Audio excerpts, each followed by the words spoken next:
Hello. Welcome back to the channel. My name is Daina. I'm a Philadelphia-based birth and postpartum doula who specializes in helping working moms prepare for maternity leave, prepare for their postpartum recovery, and also be 100% confident and ready to return to work after maternity leave ends.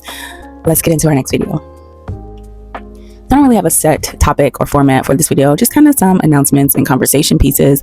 A lot has been happening in the world, in the country, even in my city these past couple of weeks. First things first, I want to say, since I've last seen you guys, I have celebrated a birthday. I am typically not this person that's like, my birthday tomorrow, what you doing? Nothing but my birthday tomorrow. That's not me. But it is significant because it's the last year of my 30s. How does my skin look? Ignore that question. I'm 39 years old. I'm a 39-year-old woman.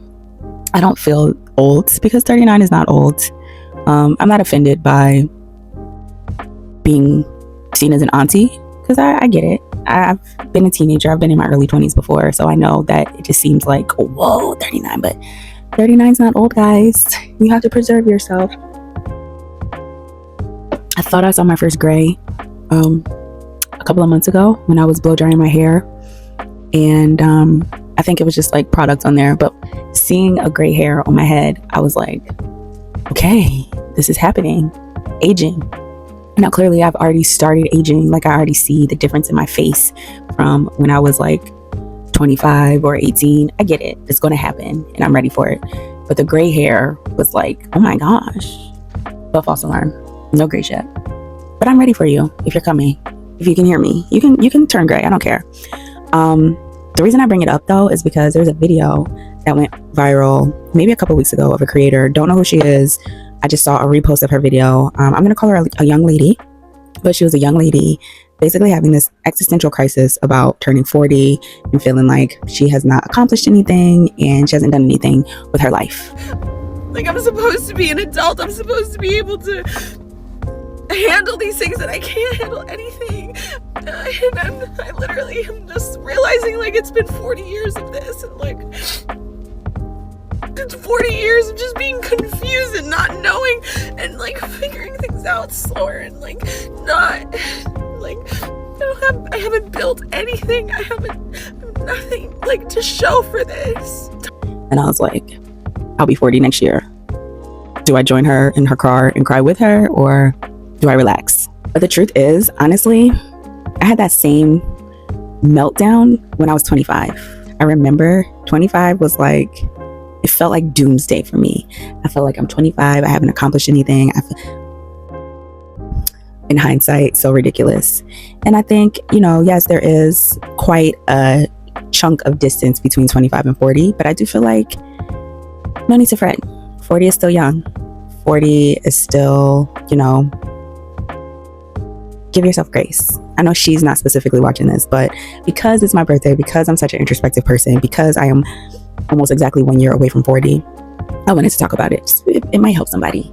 You're turning 40 and you feel like I haven't accomplished anything. Accomplished what though? And for who? Like what is let me tell you about my life. Because that 25-year-old that was having a mental breakdown about feeling like they hadn't accomplished anything, 2 years prior to that, made a cross-country move from Philadelphia to Los Angeles by myself.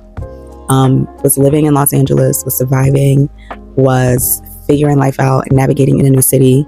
And for whatever reason, I don't know what I felt like I was supposed to be doing or what I was supposed to, quote unquote, have at the time. But again, my 39-year-old self is like, wow, she was dope. And now at 39, I'm a mother and I find myself back in Philadelphia by choice, but it was a hard choice. And I am back in my damn bedroom at my mom's house. And if I had that same mentality that I did at 25, I really would have had a mental breakdown. But life has ebbs and flows. And what are these accomplishments? Are we comparing ourselves to other people? Because that is the greatest disservice you can do for yourself. I walked away from a career where I was earning six figures, still living paycheck to paycheck, by the way, earning six figures, felt miserable. Mental health was terrible. My mental health is still not the best, but it wasn't where I was. And I feel good about that. It's like the grass is always greener. So just appreciate life for what it is. And happy birthday to me and happy birthday to anybody. If you're watching this around your birthday, or you happen to be a Cancer like I am, cheers to you. because we're the best. Okay, so let me get back on brand, on niche, on topic. I have an announcement. If you are following me on social media, primarily TikTok, I did a post a couple of weeks ago pointing out that there was an article that came out back in May, and there's a study conducted between 2016 and 2023, and the findings were that 25% of moms in the US report to have excellent mental health. Now, excellent mental health, I'm very happy for them, and that, but I feel like the real issue is 75% of moms in the US are struggling with their mental health. I will be a hand raiser and say that I am a part of the 75%. It's not easy for me. So I did a post about it, and I got some feedback, and women were saying, yeah, I'm struggling. I feel isolated. I don't feel seen. I feel like I'm losing myself. I feel like I don't have community. And what I took from that information is, well, someone needs to start building the community, right? And it doesn't have to be a community that is tailored to and will suit everyone, because as soon as I put that post out, someone responded and said, well, using the word mom is not very inclusive because I don't refer to myself as a mom. And I said, oh, okay. Well, how about we just do this? We built a platform that allows for moms to find, or I'm sorry, already messing up. Hold on. Build a platform that allows maternal figures to connect with each other, to build your own community, to find each other, and you guys can take it from there. So again, I know it does not apply to everyone, and it is not meant to be offensive, but the name of this is going to be called Mom Friend Energy. It is going to be an interview series. I'm going to be posting it here. I'm going to be posting clips on my social media, and I announced it there first, but I want to announce it here because this is primarily where you're going to see all of the conversations happening. And it's not about being, a person that has status or a certain amount of followers. You just can be a mom or a parent, whatever you call yourself, that needs community, that needs to be seen, heard, and you don't want to struggle anymore. I think I'll say for myself, a lot of my mental health things just comes from my natural inclination to isolate myself. I'm an introvert, but I'm also, if I feel like something is going on and my energy is not good, I will intentionally not want to be around other people because I just want to handle it. And then I'll emerge. I'll emerge when I'm ready. So not healthy for any of us. So let's have these conversations and get you guys connected. Okay. So what I did over the weekend, I'm going to tell you guys about my weekend though, but what I did over the weekend is I finalized a Google form. It's going to be posted in every bio, like a link in every bio of my platforms. Click it, submit your information. Let's schedule these interviews and let's get you out there. So whether you have something to promote or not, whether you have ideas you want to share, all you have to be is yourself. Okay. If you're selling something, totally fine. If you are just wanting to talk to somebody, even better. But let's get this platform going, because I am concerned about the 75%. I'm also concerned about the 25% of you too, because excellent mental health, excellent you have. Tell me more. If you are experiencing excellent mental health, I definitely want to talk to you, because tell me more. How's that going? How can I get there? And you guys know that I'm a doula, of course. Daina the Doula. Talk about it ad nauseum. I talk more about my job as a doula and supporting working moms, but I am a birth doula, and I attended a birth this weekend. I have a client. I've been working with her for months. It has been quite a journey. And I'm not saying it to sound negative, but quite a journey, a lot going on. She experienced quite a traumatic postpartum recovery with her first.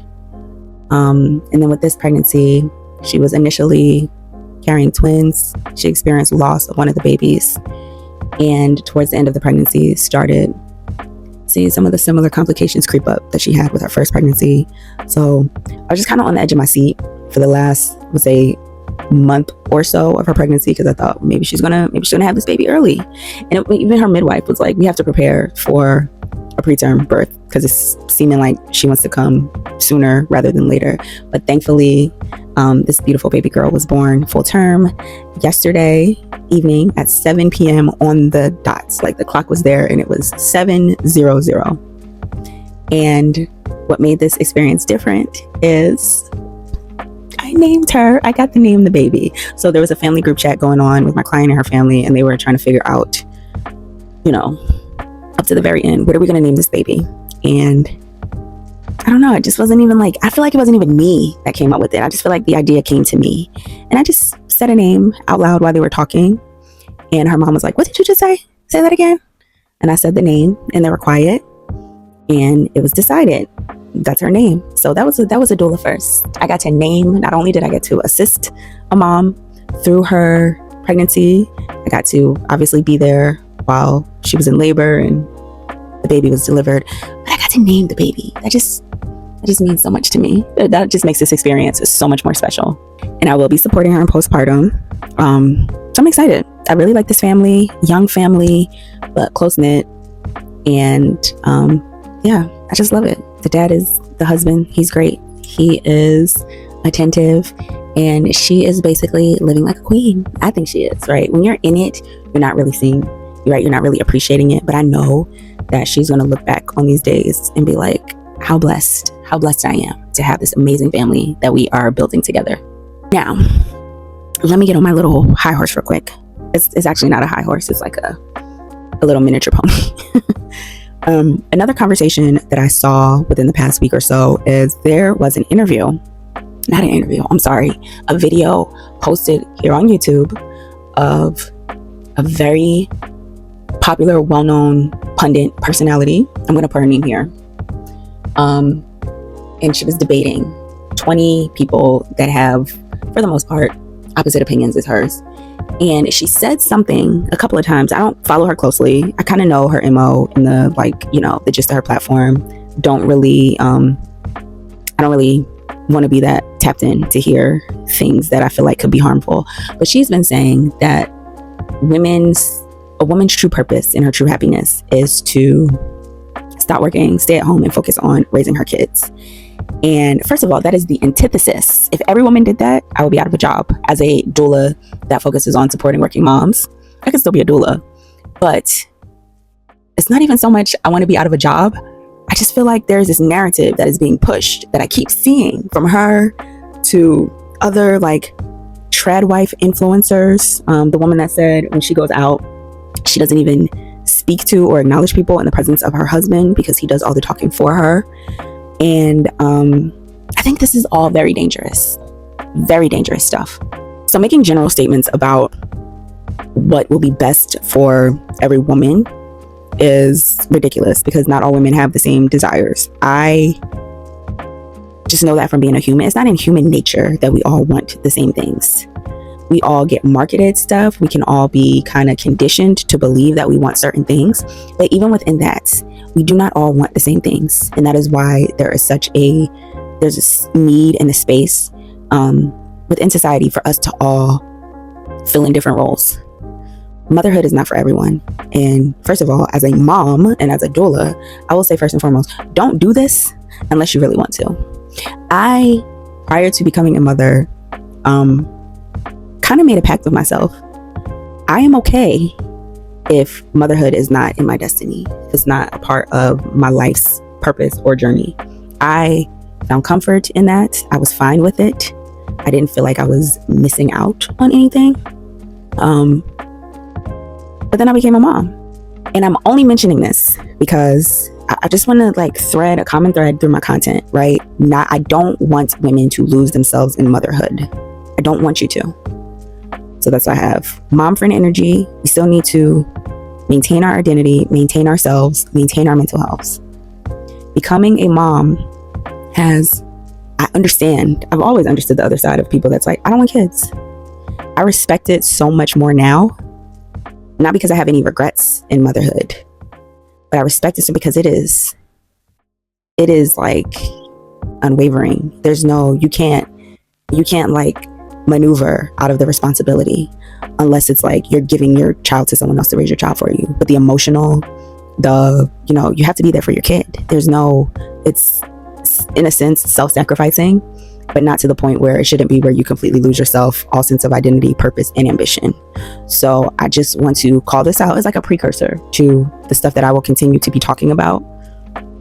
There's nothing wrong with by choice and by wanting to, if that's what you want to do. And it's still a job. Being a stay-at-home mom is a job. It is work, right? But it has to be your own desire, your own volition that you say, This is what my life's purpose is. Raising a human being is not for the faint of heart and not for the weak. And we see this. I think everything stems back to childhood, with how people behave, with how people interact with each other, and really how we see ourselves in the world. What was your childhood like? What was your relationship with your mother? What was your mother's relationship to herself? A lot of issues that women have stem from their mother. Yes, there's daddy issues. Was your mom your first bully? That's important. Okay, we can have these conversations at Mom for Energy. Okay, click the link, hit the submit. I want to talk to you guys, but I just want to be clear that, like, doing something by choice or by necessity is two different things, right?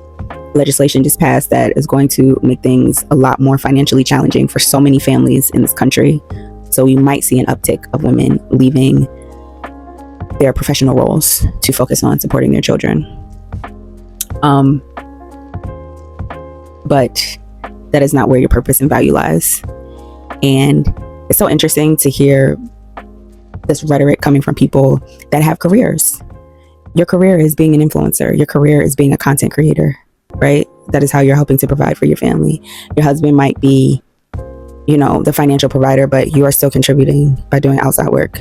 You just have more flexibility than the average person with a 9-to-5 has, but you're still working. So yeah, please don't fall for the BS. And it is not impossible. It's not impossible. It is not the reason why women struggle more with their mental health, because they're working, because they're choosing to prioritize themselves and put themselves first. It's not why there's 75% of us struggling with mental health. The answer is not us all going back and being Susie Homemaker, okay? When everybody had to be Susie Homemaker, it wasn't perfect back then. That is why it was such a huge movement, the feminist movement. That's why there was a huge movement. There was a reason behind it.